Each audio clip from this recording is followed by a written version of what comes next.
The guardian angelic netshai is the divine being responsible for guiding humanity toward the most favorable outcomes in life.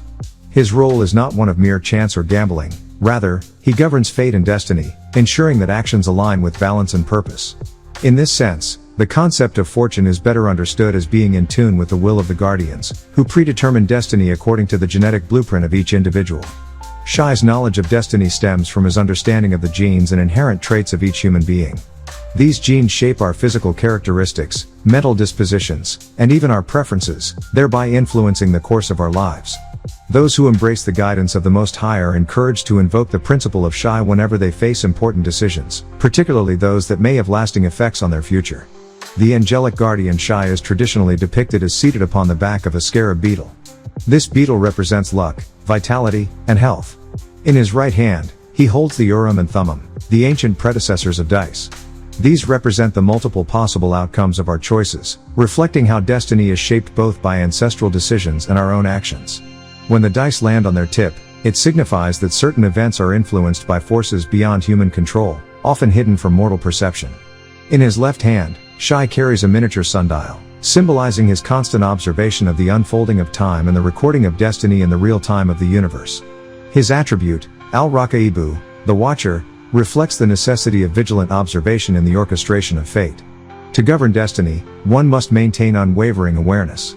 The guardian angelic netshai, along with all netshai Elohim, monitors every element, force, law, and angelic host. Nothing occurs in the universe without their knowledge and oversight. They are the watchers, protectors, and sustainers of creation, ensuring that every action, reaction, and event unfolds in accordance with the divine order. Thus, there is no secret, whether held in the heart or the mind of humanity, that can remain hidden from the guardian angelic hosts.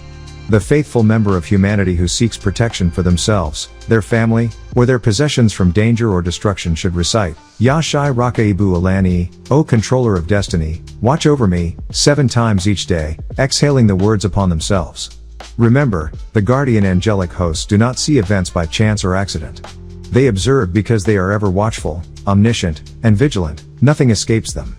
As the guardians and protectors of the universe, their sight encompasses everything, from the highest mountain peak to the tiniest grain of sand in the desert. The guardian angelic netshai perceives the hearts and minds of all beings. No secret, thought, or intention can be concealed from him. This microcosmic personification of the macrocosmic Shai, along with his students, reports all observed events to the Most High Heavenly Father. The element manifested by the guardian angelic netshai and his Tama Rayan, ancient African, church, university, and laboratories is technetium, an element whose name means artificial. The Nubian Melanonite priests and priestesses observed this element while studying the light emitted by red giant stars, noting that these stars contained heavy concentrations of technetium. This discovery demonstrated that stars themselves act as furnaces where chemical elements are forged. Unlike our sun, red giants produce most of the universe's other elements before ending in a supernova, dispersing heavy atoms such as gold, iodine, and uranium. Technetium is not naturally found in the human body because any original quantities had dissipated by the time humanity appeared. Today, it is employed in modern science for its remarkable ability to bind to cancer cells, making it essential in the detection of disease, blood disorders, and other ailments of the circulatory system. Ya netshai, we offer gratitude to you and your helpers for bringing forth this element and the principles contained within it. The guardian angelic mother Seshat embodies the feminine polarity of writing, making her the foremost in the house of books and the lady of builders. Her mascot was depicted as a Nubian Melanonite female adorned in a panther skin dress, marked with a 7-pointed star in the shape of a cannabis leaf, symbolizing writing. The Tama Rayan, ancient African, scribes of her generation recorded all knowledge on materials derived from the cannabis plant, but they never engaged in smoking its leaves, a violation of the laws, rites, precepts, and rituals of the original books of the Bible. She also bears the bow upon her head and holds in her hand the notched palm rib, a symbol of the passage of time. Like the guardian angelic mother Ma'at, the angelic female guardian Seshat accompanies Tahuti as an assistant, ensuring that all measurements are recorded accurately and that the correct formulas, mixtures, and outcomes are achieved in all works of creation. The original books of the Bible, in the Book of Will, the life of Enoch, recount that after the violations in Gan, the enclosed garden in Eden, many mortals strayed and indulged in intoxicants, claiming they were lawful because the earth provided them. This included substances like hashish, cannabis sativa, cocoa, or plants from the 26 family of Papaveraceae. Yet those plants harmful to mortals, poisonous ones, were also sought by fools who desired mental escape from daily responsibilities, often cloaking these indulgences in the guise of religious ritual. Such is the behavior of the foolish. Seshat is entrusted with upholding the attribute Al-Mujibu, the approver. She allows humanity to strive in the ways of Wu-Sabat, seeking the approval of the Most High Heavenly Father, and netshai, which is the duty of every individual. The guardians respond to supplications from those who act with balance and strive toward righteous deeds. By reciting the phrase Ya Seshat Ya Mujibu, O one of writing and measurement, O approver frequently, one aligns with the natural order and begins to notice the fulfillment of their realistic prayers.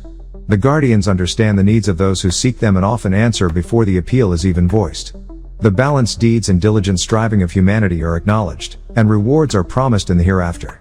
To act in accordance with the principles of Wu-Sabat is to seek the approval of these guardians, which is the duty of all who follow the true spiritual rites of the culture. The element manifested by Seshat is ruthenium, abundant in algae and edible seaweed, from which life itself evolved. Ruthenium is a silver metal of the platinum group, resistant to air, water, and acids, and thus non-corrosive. Gratitude is offered to Seshat for her dedication in bringing this element and its principles to humanity.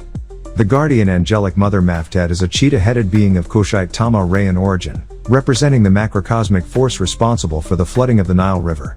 In her hand, she holds the water lily, also called the Nile flower.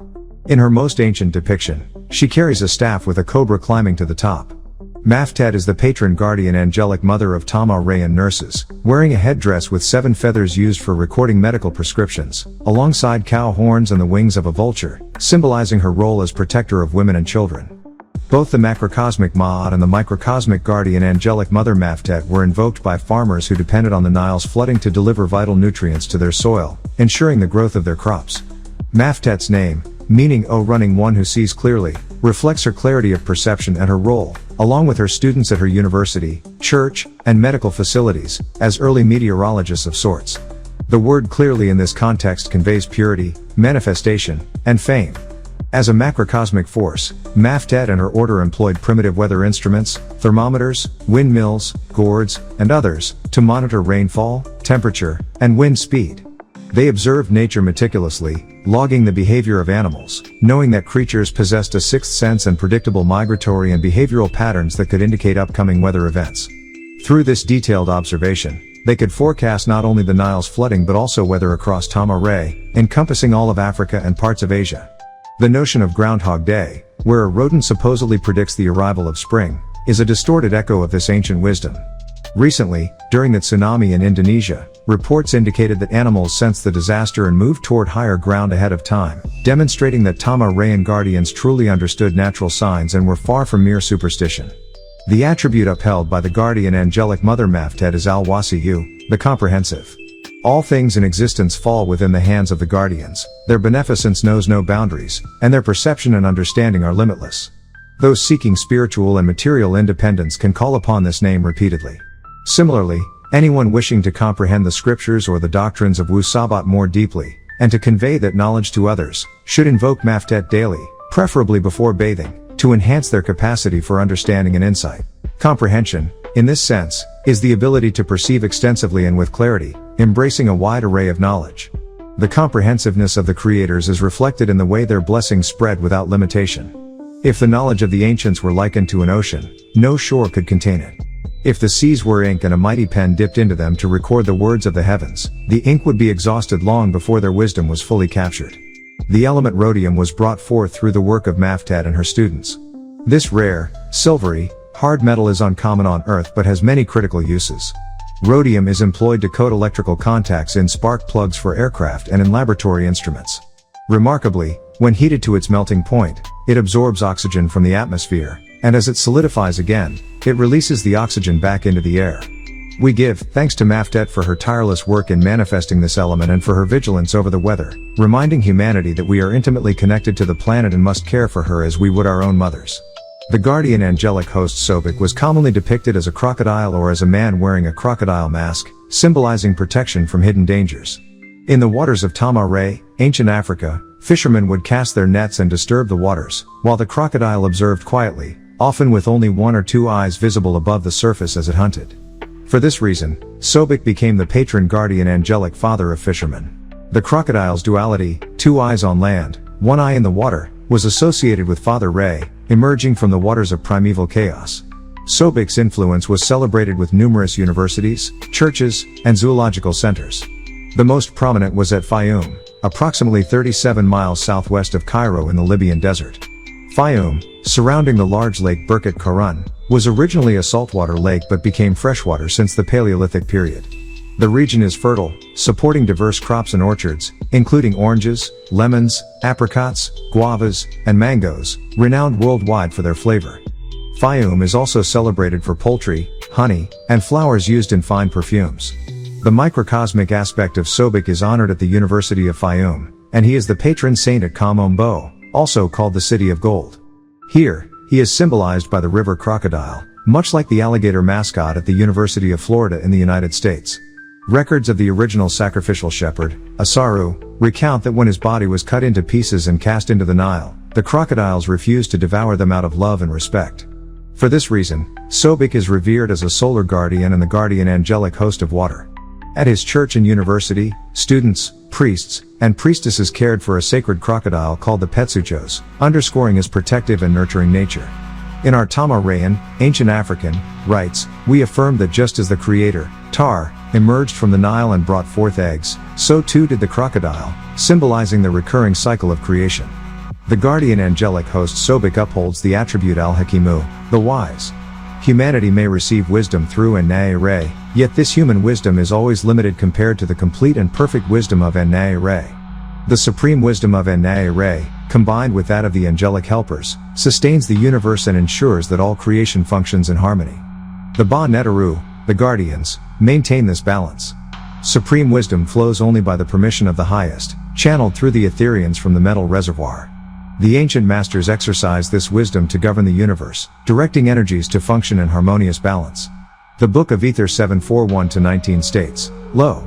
The ultra-gaseous matter ether in the physical form is associated with the solids of the body, forming its structure. The life force, ether, exists in liquid form, flowing in the bloodstream and the excretions of the ovaries and testes.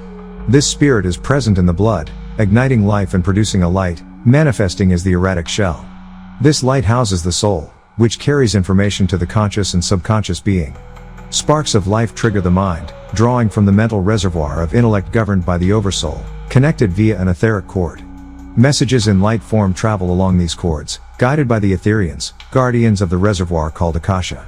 Each being receives these light messages in their DNA and RNA, shaping every thought and action. The harmonious flow of energy and light renders the inner self etheric, ensuring balance in existence. The Greco-Romans recognized that the Tama Rayans did not worship animals but kept them as mascots for higher institutes of learning. They renamed the city of Sobiq Crocodilopolis after witnessing how Nubian Melanonite students maintained crocodiles in pools at their universities and fraternities, adorning them with jewels to honor their beloved school mascot, Sobiq. The people of Tama Ray called upon Sobiq to activate microcosmic forces within nature, ensuring the fertility of both people and crops. Sobiq was a fourfold guardian angelic host, embodying the elemental forces, Ray of fire, Shu of air, Geb of earth, and Asaru of water.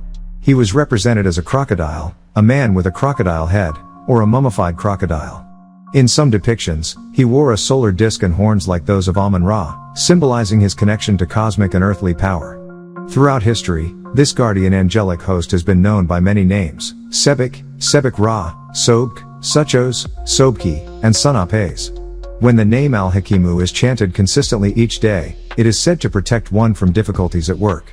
If the phrase Ya Sobiq Al-Hakimu is recited 121 times aloud at the beginning of each chapter of the Wisdom of Tahuti, the original books of the Bible, the Black Book, or the Gold Book, the hidden meanings within these texts will be revealed. The element that Neter Sobiq manifested into the physical realm is known today as palladium. The name palladium is derived from the Greek goddess Pallas, symbolizing wisdom, a concept clearly borrowed from Neter Sobiq, the wise. This element is present in the tissues of most mammals and has numerous practical applications. It is used in dental fillings, catalytic converters in automobiles, electronics such as computers and mobile phones, and in jewelry. Palladium can be molded, yet its strength and hardness increase when hammered. It is also used in the production of clothing, padding, plastics, clear soda bottles, non-magnetic springs in clocks and watches, special mirrors, and is sometimes referred to as white gold or platinum. We give thanks to Wu-Sabat for the work that brought this element into the world. The guardian angelic host Anubu is the 47th of the NWPU Al-Kami. He is known as the guardian and master of heaven and hell, the loving, and is depicted wearing the mask of a jackal.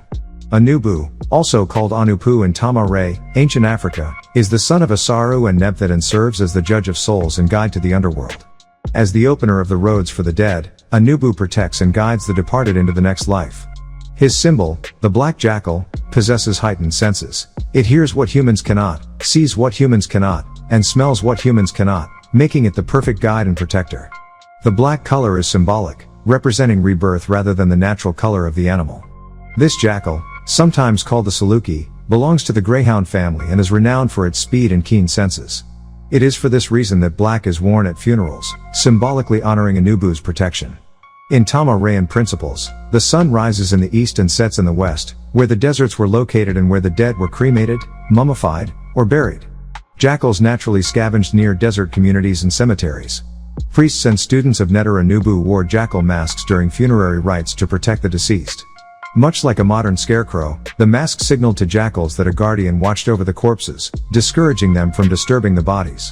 Anubu is the patron of all Tama-Rean embalmers, today called morticians, and is credited as the inventor of embalming and the guardian of tombs. Before Anubu's teachings, the dead were cremated to prevent harmful death gases from dominating during the universal sun cycle. Originally, the rites of Anubu were reserved solely for the pharaoh, but over time, they became the rites for all Tama-Rean. Anubu and his student priests were responsible for weighing the heart of the deceased on the scales, comparing it against the weight of the ma'at feather, measuring truth and justice. From his symbolism, the Western world adopted the image of the Grim Reaper, cloaked in black and carrying a sickle. Black dogs are also associated with death. For example, hearing a dog howl is traditionally considered an omen of impending death. The custom of wearing black at funerals likewise originates from these ancient practices. Western religions appropriated portions of the Tama-Rean burial ceremonies, altering the symbols and original meanings, thus diluting the essence of these ancient rites.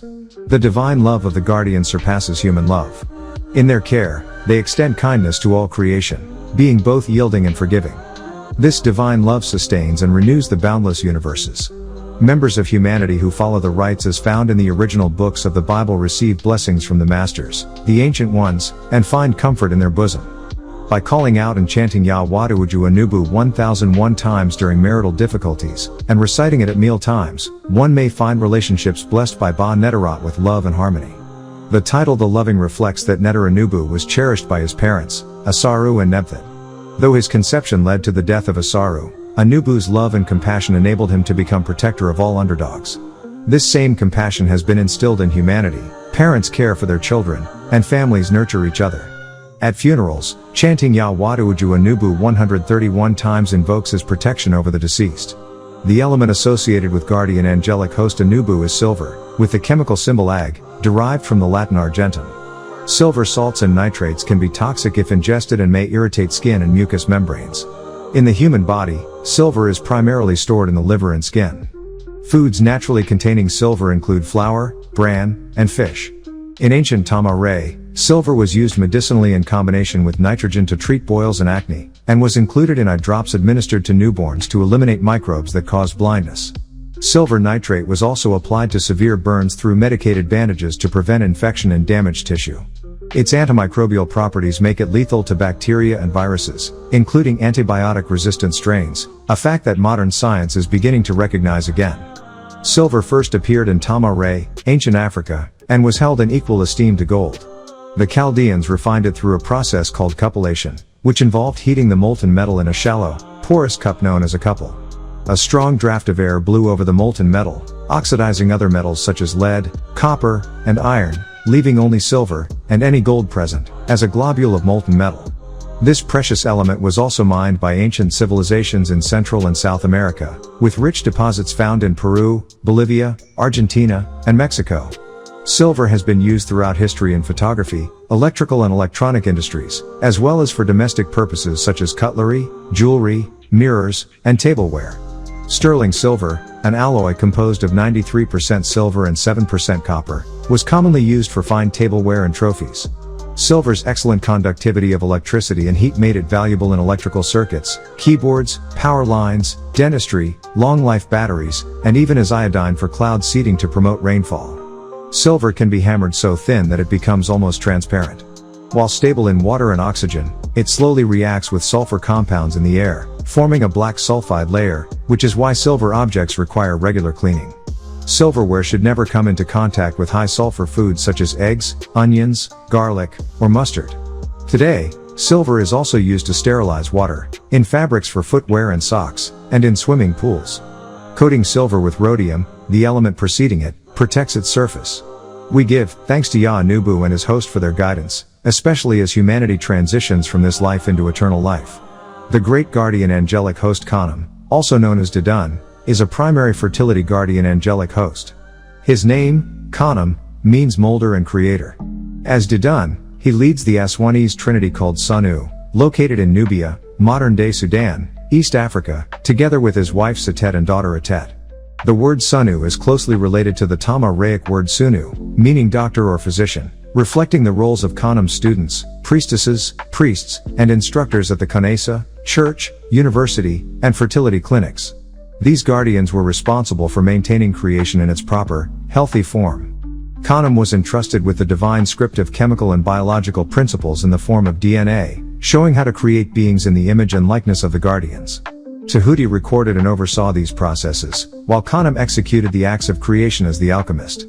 In truth, the we in the phrase "let us make man in our image, after our likeness" refers to Kanum and his family. They were the we of creation. Kanum, as angelic guardian of fertility and Al-Musar, the great potter, was responsible for fashioning the original humans. They arrived on the Manjet of Re from Sahu, Orion, specifically from the Orion Nebula's Horsehead Nebula, and landed in Sudan, the continent they called the River Horse.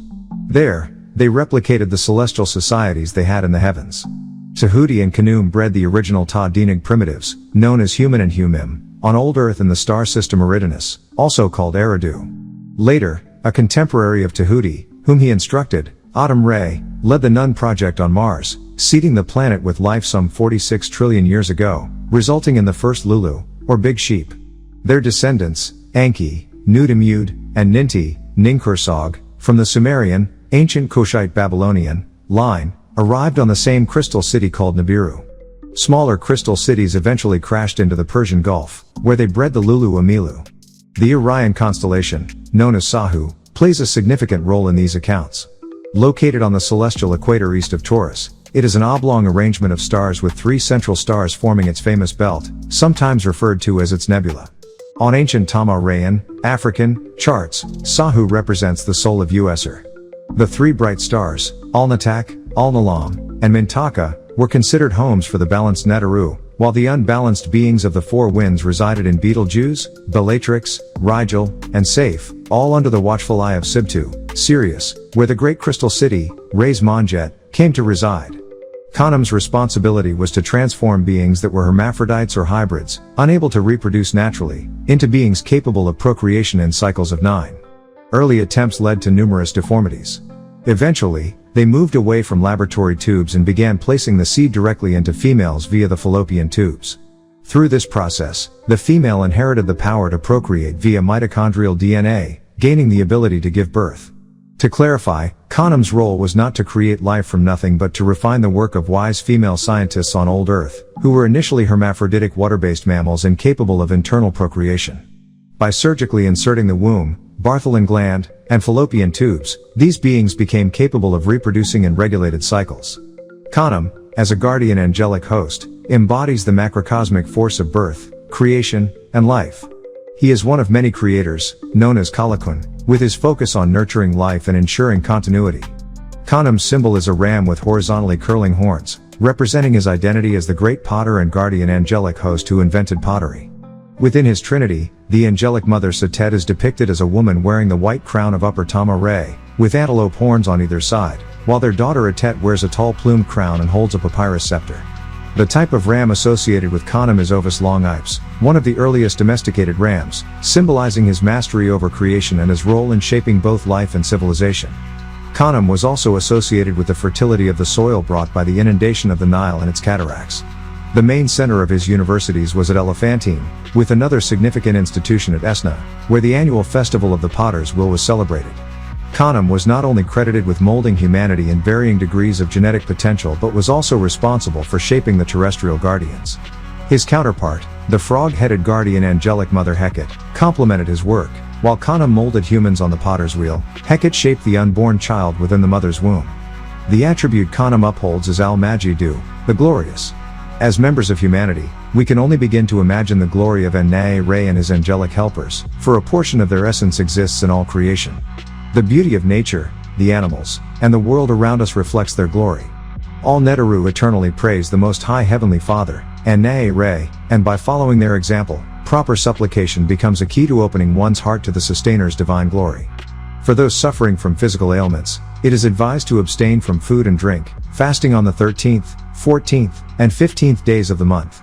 When breaking the fast with a glass of water, calling out the name Al-Mahdi over the water can bring relief and healing. Kanum, as a microcosmic reflection of the macrocosmic universal force, constantly observes humanity being shaped in the womb. For expectant parents, reciting the phrase Ya kanum Ya Majidu Sawar Haza Ulud, O kanum, O glorious one, fashion this child, 10 times each day throughout pregnancy is said to bless the child with health and a destiny aligned with the ways of the NWPU. The element associated with Kanum and his students is cadmium, also known as calamine, as in calamine lotion. Cadmium stimulates metabolism, and marine organisms absorb it, which is why it is scarce in the ocean's surface layers. Foods rich in cadmium include shellfish, mushrooms, lettuce, spinach, cabbage, turnips, and rice. Cadmium in the bloodstream triggers a defense mechanism, stimulating hormones rich in amino acids that help counteract damage caused by those who have harmed the planet. It also affects the testicles, reducing sperm production in those not aligned with the original creation designed by Kanum, ensuring that only those in harmony with the new cycle survive. Cadmium is also used in solar panels, where a square meter can generate nearly 100 watts of power. Ya Kanum, we offer our gratitude for your tireless work in creating and shaping us, for the gifts you have bestowed, and for the abilities we often take for granted.